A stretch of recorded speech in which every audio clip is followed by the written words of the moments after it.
ద్రౌపది పాండవుల యొక్క భార్య. అసలు ద్రౌపది ఎలా జన్మించింది? తన తండ్రి ఎవరు? ద్రౌపది తన జీవితంలో కష్టాలు అవమానాలు పడడానికి గల కారణం ఏంటి? ఐదుగురిని ఎందుకు వివాహం చేసుకుంది? ఈ ప్రశ్నలన్నిటికీ ఈ వీడియోలో ఖచ్చితంగా సమాధానం దొరుకుతుంది. ద్రౌపది యొక్క తండ్రి ద్రుపద మహారాజు, పాంచాల రాజ్యానికి రాజు. ద్రుపదుడు ద్రోణుడు చిన్ననాటి స్నేహితులు. ద్రుపదుడు రాజు అయిన తర్వాత తన రాజ్యానికి ఒకసారి ద్రోణుడు వస్తాడు. కానీ ద్రుపదుడు ద్రోణుణ్ణి అసలు గుర్తుపట్టనట్టే నటిస్తాడనమాట. తను రాజు అయిపోయాడు కదా ఇప్పుడు ద్రుపదుడు. చాలా అతనికి గర్వం పెరిగిపోతుంది. ఈ పేద బ్రాహ్మణుడికి రాజు అయిన నాతో స్నేహం ఏంటి అని సభలో అందరి ముందు అవమానిస్తాడు. అప్పుడు ద్రోణుడు చాలా బాధపడతాడు. ఇంతమందిలో నన్ను అవమానించావు, నువ్వు స్నేహానికి విలువ ఇవ్వలేదు, ఎప్పటికైనా నువ్వే నా కాళ్ళ దగ్గరికి వస్తావు అని ద్రోణుడు అంటాడు. అప్పుడు ద్రుపదుడికి చాలా కోపం వచ్చేస్తుంది. నన్నే రాజునే నీ కాళ్ళ దగ్గరికి వస్తానని అవమానిస్తావా అని చెప్పేసి కోపం పెంచేసుకుంటాడనమాట. కక్ష పెంచుకుంటాడు. ఎలాగైనా ద్రోణుడిని చంపాలనుకుంటాడు. ద్రుపదుడికి శిఖండిని అని ఒక కూతురు ఉంటుంది. తనని సైనికాధిపతి చేస్తాడు. ద్రోణుని ఎలాగైనా బంధించి తీసుకుని రండి, నా కాళ్ళ దగ్గరికి తీసుకుని రండి అని ఆదేశిస్తాడనమాట. కానీ శిఖండిని అది చేయలేకపోతుంది.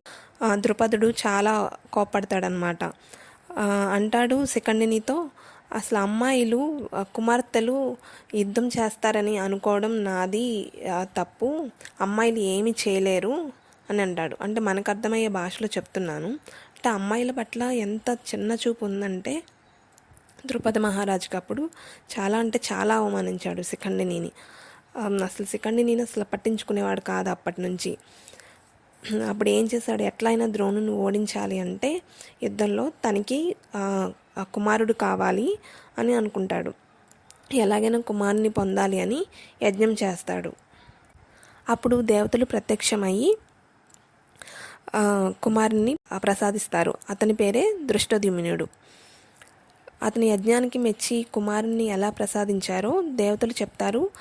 ఒక కుమార్తెను కూడా ఇస్తాము నీకు, నువ్వు యాక్సెప్ట్ చేయాలి అంటాడు. అప్పుడు ద్రుపదుడికి అసలే అమ్మాయిలంటే ఇష్టం ఉండదు కదా, కుమార్తెలంటే చాలా కోపం వచ్చేస్తుంది. నాకు అసలు అవసరం లేదు, ఎవరు నాకు కొడుకు కావాలి, ఇతను ఉన్నాడు కదా అని అంటాడనమాట. కానీ దేవతలు అంటారు, నువ్వు ఎలాగైతే కొడుకుని యాక్సెప్ట్ చేసావో అదేవిధంగా మేము కుమార్తెని ఇస్తాము, నువ్వు తీసుకోవాలి అంటాడు. కానీ ద్రుపద మహారాజు అస్సలు ఇష్టం ఉండదు అసలు అతనికి. కానీ దేవతలు ఖచ్చితంగా తీసుకోవాలని చెప్తారు. అప్పుడు కోపంతో అంటాడు ద్రుపద మహారాజు, ఇస్తారా మీరు కుమార్తెను? అయితే తన జీవితాంతం కష్టాలు పడే కుమార్తెను మీరు ఇవ్వగలరా? ఎప్పుడు అవమానాలని ఎదుర్కొనే కుమార్తెను మీరు ఇవ్వగలరా అని అంటాడనమాట కోపంతో గట్టిగా.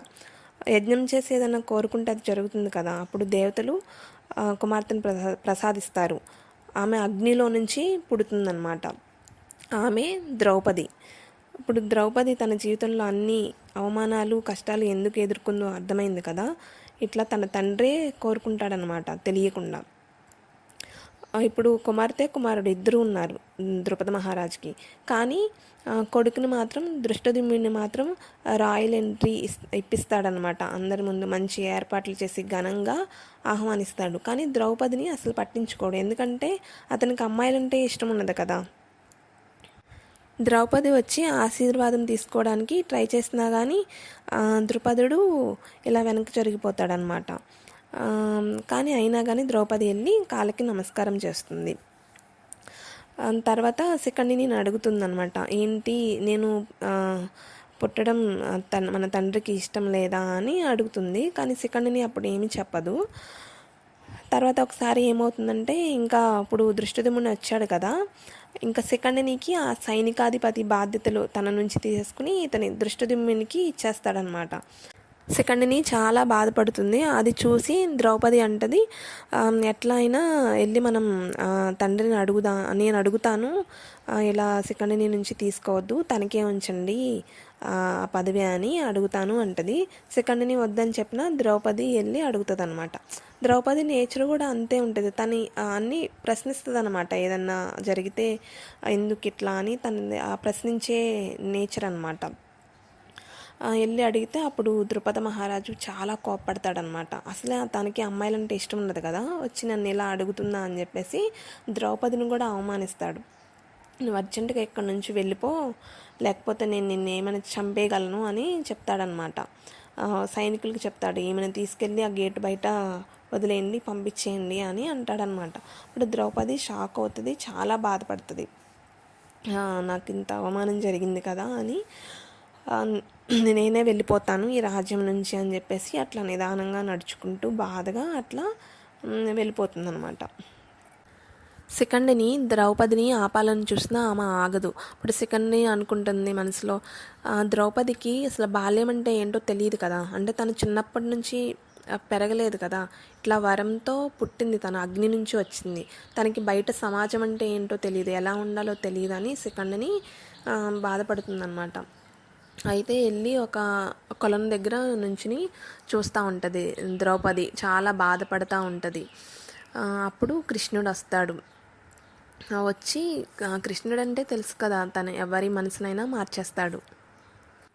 కృష్ణుడు అక్కడ ద్రౌపది తన బాధ నుంచి ఎలాగలా బయటకు తీసుకొస్తాడనమాట. తర్వాత అదే సమయంలో ద్రోణుడు ఇక్కడ ద్రుపద మహారాజు దగ్గరికి వస్తాడనమాట. మనమిద్దరి మధ్య ఈ గొడవలన్నీ ఎందుకు, మనం ఎప్పట్లాగే స్నేహితుల్లాగా ఉందాము అంటే ద్రుపద మహారాజు ఒప్పుకోడు. ఎట్లయినా తనని చంపాలి అని డిసైడ్ అవుతాడు కదా. తనకి ఆల్రెడీ ఇప్పుడు కొడుకు కూడా వచ్చాడు కదా, ద్రోణుని చంపడానికి అతను వరంగా పొందాడు కదా కొడుకుని. చెప్తాడు దృష్టద్యుమ్నునికి, అతని మీద దాడి చెయ్యి, ద్రోణుని చంపు అని చెప్తాడనమాట. అప్పుడు దృష్టద్యుమ్నుడు ద్రోణుడి పైకి తన అస్త్రాన్ని వదులుతాడు. కానీ కృష్ణుడు ఉన్నాడు కదా, ద్రోణుని కాపాడుతాడనమాట. ద్రోణుని కాపాడి ద్రుపద మహారాజు వైపు కృష్ణుడు తన అస్త్రాన్ని వదులుతాడు. అప్పుడు ద్రౌపది తన తండ్రిని కాపాడుకోవడానికి తన తండ్రి ఎదురుగుంటా నుంచుంటుంది. నా తండ్రిని ఏమన్నా చేయాలి అంటే ముందు నన్ను దాటి వెళ్ళాలి అని అంటదనమాట. అప్పుడు ద్రుపద మహారాజు ద్రౌపది యొక్క విలువను తెలుసుకుంటాడు. అప్పటి నుంచి ద్రౌపది అంటే చాలా ఇష్టంగా ఉంటాడు. తన తప్పును తెలుసుకుని ద్రౌపదికి ఘనంగా ఆహ్వానిస్తాడు రాజ్యానికి. ఇంకా తర్వాత ద్రుపదుడికి ద్రోణుడికి ఉన్న గొడవలు కూడా క్లియర్ అయిపోతాయి. ఇప్పుడు ఇంకా నెక్స్ట్ ఏంటి, ద్రౌపదికి వివాహం చేయాలి కదా. ద్రౌపదికి మంచి యోధుడైన వ్యక్తితో వివాహం చేయాలని నిశ్చయించుకుంటారు. ఆమెకి కష్టాలు ఉన్నాయి అని తెలుసు కదా ముందు. సో తనకి ప్రొటెక్షన్గా ఉండడానికి ఈ ప్రపంచంలోనే సమర్థుడైన విలువిద్య తెలిసిన వ్యక్తిని తనకి వివాహం చేయాలి అనుకుంటారు. అతను ఎవరో కాదు కదా, విలువిద్యలో సామర్థ్యుడు గొప్పవాడెవరు, అర్జునుడు కదా. ఇంకా అర్జునుడికి ఇచ్చి వివాహం చేయాలి అనుకుంటారు. కాకపోతే డైరెక్ట్గా అర్జునుడికి మ్యారేజ్ ప్రపోజల్ అలా ఏం సెండ్ చేయరు. కాకపోతే స్వయంవరం నిర్వహించాలని అనుకుంటారనమాట. ఎలాగైనా స్వయంవరంలో అర్జునుడు గెలుస్తాడని వీళ్ళందరి నమ్మకం. సో రాజులందరికీ ఆహ్వానం పంపిస్తారు. కానీ ఆ టైంలో పాండవులు రాజ్యంలో ఉండరు. ఒకసారి పాండవులు, తన తల్లి అయిన కుంతీదేవి అందరూ కలిసి లక్షగ్రహ అనే ప్లేస్లో ఉంటారు. దుర్యోధనుడు వాళ్ళని ఎలాగైనా చంపేయాలి అని ఆ భవనానికి మంట పెట్టించి కాల్చేస్తాడనమాట. అందరూ ఇంకా పాండవులు చనిపోయారు అని అనుకుంటారు, కానీ వాళ్ళు బతికే ఉంటారు. అప్పుడు కుంతీదేవి చెప్తుంది, మనకి ఈ రాజ్యాలు ఏమీ వద్దు, చాలా కుట్ర జరుగుతుంది, నా కుమారుల క్షేమమే నాకు ముఖ్యం, అందరం కలిసి రాజ్యానికి దూరంగా ఉందాము అని కుంతీదేవి చెప్తుంది. అందుకని ఇంకా పాండవులంతా మారువేషంలో రాజ్యానికి దూరంగా బయట ఎవరికి కనిపించకుండా ఉంటారనమాట. పాండవులు ఎక్కడున్నారో తెలియదు, వాళ్ళకి ఆహ్వానం వెళ్ళలేదు స్వయంవరంకి సంబంధించి. మరి అర్జునుడు స్వయంవరంకి ఎలా వస్తాడు అని ద్రౌపది ఆలోచిస్తూ ఉంటుందన్నమాట. అప్పుడు కృష్ణుడు చెప్తాడు, కృష్ణుడికి తెలుసు కదా ఏం జరుగుతుంది అనేది. అర్జునుడు ఎలా అయినా స్వయంవరానికి వస్తాడు, మీరు రాజులందరికీ ఆహ్వానం పంపించండి అని చెప్తాడు. అలాగే అందరికీ ఆహ్వానం వెళ్తుంది, అందరూ వస్తారు. కానీ పాండవులు మాత్రం రారు. వాళ్ళకి స్వయంవరం ఉందని తెలుస్తుంది. స్వయంవరం ఉందని తెలిసి ఆ ప్రదేశానికి రాకుండా ఇంకా అక్కడి నుంచి ఆ ప్రదేశానికి తప్ప ఇంకా అటుపక్కల ఉన్నా కానీ వెళ్ళిపోతారనమాట. ఎందుకంటే మళ్ళీ వాళ్ళని ఎవరు గుర్తుపట్టకూడదు కదా. అక్కడికి స్వయంవరంకి వెళ్తే ఇప్పుడు అందరూ గుర్తుపడతారు కాబట్టి వాళ్ళు దూరంగా ఉంటారనమాట. కుంతీదేవిని ఒక చోట ఉంచి వీళ్ళ 5గురు కూడా ఆహార పదార్థాలు తీసుకురావడానికని వస్తారు. వీళ్ళకి ఎక్కడ ఆహార పదార్థాలు దొరకవు. అప్పుడు ఒకతను ఒక బ్రాహ్మణుడు, చాలా ముసలి బ్రాహ్మణుడు, నడవలేను బ్రాహ్మణుడు అంటాడు, అక్కడ స్వయంవరం జరుగుతుంది, అక్కడ చాలా విందులు ఏర్పాటు చేశారు, నన్ను అక్కడికి తీసుకెళ్ళండి, నేను నడవలేను, నన్ను అక్కడికి దయచేసి నన్ను తీసుకెళ్ళండి అంటే అప్పుడు ఇంకా తప్పక ఇంకేం చేస్తారు, ఆ ముసలి బ్రాహ్మణుని తీసుకెళ్ళడానికి వెళ్ళాలి కదా. ఇంకా వీళ్ళు 5గురు అక్కడికి వెళ్తారనమాట స్వయంవరం దగ్గరికి. కాకపోతే బ్రాహ్మణ వేషంలో ఉంటారు, ఎవరు గుర్తుపట్టరు వీళ్ళని. స్వయంవరం జరుగుతూ ఉంటుంది, రాజులందరూ వస్తారు, కానీ అక్కడ పెట్టిన పరీక్షని ఎవరూ సాధించలేరు, చాలా కష్టతరంగా ఉంటుంది. ప్రపంచంలోనే ద బెస్ట్ ఆర్చర్ మాత్రమే అది చేయగలడనమాట. ప్రపంచంలోనే ఉత్తమమైన శ్రేష్ఠుడైన విలువిద్య తెలిసిన వాడే అక్కడ స్వయంవరంలో గెలవగలడు. అక్కడ ఉన్న కొంతమంది రాజుల్లో అయితే కనీసం ధనస్సును కూడా ఎత్తలేని పరిస్థితి. ఒకవేళ ధనస్సు ఎత్తినా కానీ అది ఎవ్వరూ గెలవలేరనమాట. క్షత్రియులు చేయకపోతే బ్రాహ్మణులు చేయొచ్చు కదా అని ఒకళ్ళు క్వశ్చన్ రైజ్ చేస్తారనమాట. అప్పుడు చేయొచ్చు అని అంటారు. ద్రౌపదికి ఇష్టమైతే, అంటే వివాహం చేసుకునే వాళ్ళకి ఇష్టమైతే అందులో ఆ టెస్ట్లో పాల్గొనొచ్చు, స్వయంవరంలో పాల్గొనొచ్చు అంటే అప్పుడు అర్జునుడు వస్తాడనమాట. యాక్చువల్గా ఫస్ట్ అర్జునుడు రాడు, కాకపోతే పక్కన ఉన్న వాళ్ళు వేరే బ్రాహ్మణులు ఉంటారు కదా, వాళ్ళు ప్రోత్సహిస్తారు, వెళ్ళు వెళ్ళు అని చెప్పేసరికి అర్జునుడు వస్తాడనమాట. అక్కడున్న ద్రౌపదికి కృష్ణుడికి తెలుసు అతను అర్జునుడు అని. అప్పుడు ద్రౌపది చాలా సంతోషపడుతుంది అర్జునుడు వచ్చేసరికి. అర్జునుడు స్వయంవరంలో విజయం సాధిస్తాడు, గురి చూసి లక్ష్యాన్ని ఛేదిస్తాడు. అప్పుడు ఇంకా అర్జునుడికి ఇచ్చి వివాహం చేద్దాం అనుకుంటారు. చాలా సంతోషంగా ఉంటుంది ద్రౌపది అయితే, అసలు చాలా చెప్పలేనంత సంతోషంగా ఉంటారు అందరూ. ఇటు పాండవులు మిగతా బ్రదర్స్ కానీ అర్జునుడు కానీ అందరూ హ్యాపీగా ఉంటారు. ఇంకా కుంతీదేవి అక్కడ ఉంది కదా, పాండవుల యొక్క తల్లి, ఆమె ఆశీర్వాదాలు తీసుకుందామని చెప్పేసి ఇంకా ద్రౌపది, అర్జునుడు ఇంకా మిగతా బ్రదర్స్ అందరూ వెళ్తారు కుంతీదేవి దగ్గరికి. ఆశీర్వాదం తీసుకుని మళ్ళీ ఇక్కడ పాంచాల రాజ్యానికి వస్తే ఇంకా వివాహం చేస్తారనమాట. ఇంకా అట్లాగా ఆశీర్వాదం తీసుకుందామని వెళ్తారు. అప్పటికి కుంతీదేవి పూజలో ఉంటుంది, వీళ్ళేమో ఇటు తిరిగి పూజ చేసుకుంటుంది, వీళ్ళు వెనకాల ఉంటారనమాట అందరూ. అర్జునుడు వచ్చి అంటాడు, ద్రౌపదిని తీసుకుని వస్తాడు కదా, అర్జునుడు వచ్చి అంటాడు, అమ్మ మాత నేను ఏం తీసుకొచ్చానో చూడు అని అంటాడనమాట. ఈ విషయం అంతా కుంతీదేవికి తెలియదు కదా, ఇక్కడ స్వయంవరంలో జరిగింది. ఆమె అనుకుంటుంది వీళ్ళు ఆహార పదార్థాలు తీసుకురావడానికి వెళ్ళారు కదా, ఏమైనా తీసుకొచ్చాడు అనుకుని, మీరు అందరూ కలిసి షేర్ చేసుకోండి మీ 5గురు కలిసి అని అంటదనమాట కుంతీదేవి. అది కాదమ్మా, నేనేం తీసుకొచ్చానో చూడు అని అంటే, అర్జున్ మీరు 5గురు షేర్ చేసుకోండి అర్జున్ అని అంటే, అప్పుడు ధర్మరాజు కూడా అమ్మ అని చెప్పబోతాడు. అప్పుడు కుంతీదేవి అంటుంది, నేను ఏం నేర్పించాను మీకు చిన్నప్పటి నుంచి, మీరు ఎవరు ఏం తీసుకొచ్చినా కానీ అది 5గురు పంచుకోవాలి అని చెప్పాను కదా, ఇదే నా ఆదేశం, అర్జున్ ఏం తీసుకొచ్చావో అది 5గురు పంచుకోండి అని చెప్తుందన్నమాట. ఇంకా అందరూ షాక్ అయిపోతారు అసలు, చాలా అంటే చాలా.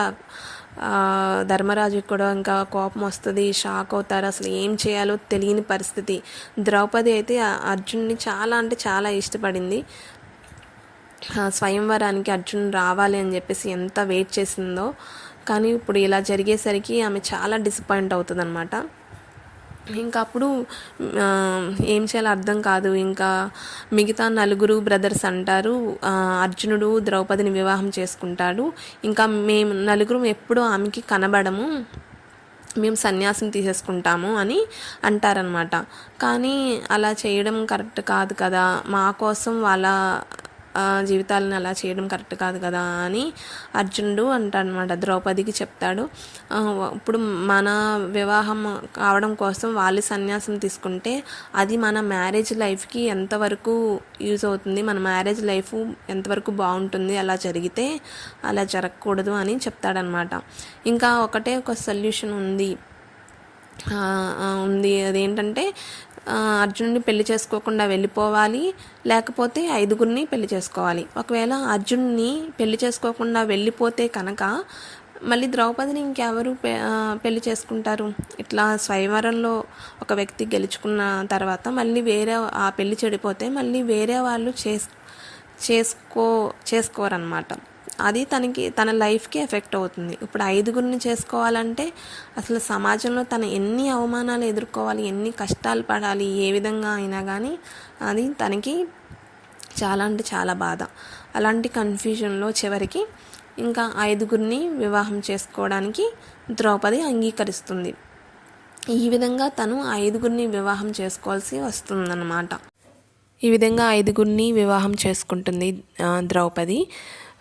ఇక్కడ నియమం ఏంటంటే సంవత్సరానికి ఒకరు మాత్రమే ద్రౌపది దగ్గరికి వెళ్ళాలి. ఒక భర్త ఉన్నప్పుడు వేరొకరు ఆమె దగ్గరికి, ఆమె గదిలోకి వెళ్ళకూడదన్నమాట. అప్పుడు ద్రౌపది చెప్తుంది ప్రతి సంవత్సరం కూడా తను అగ్నిలో ప్రవేశిస్తానని. ఆ విధంగా తను పాస్ట్ మెమరీస్ని మర్చిపోయి పవిత్రంగా ఉంటుందని. అప్పుడు అర్జునుడు కూడా అంటాడు, మేము కూడా ప్రతి సంవత్సరం అగ్నిలో ప్రవేశిస్తాము అని చెప్తాడు. ఈ విధంగా 5గురిని వివాహం చేసుకున్నప్పటికీ ద్రౌపది ఎప్పటికీ పతివ్రతే. ఈ వీడియో మీ అందరికీ నచ్చింది అని అనుకుంటున్నాను. Please like, share and subscribe my channel.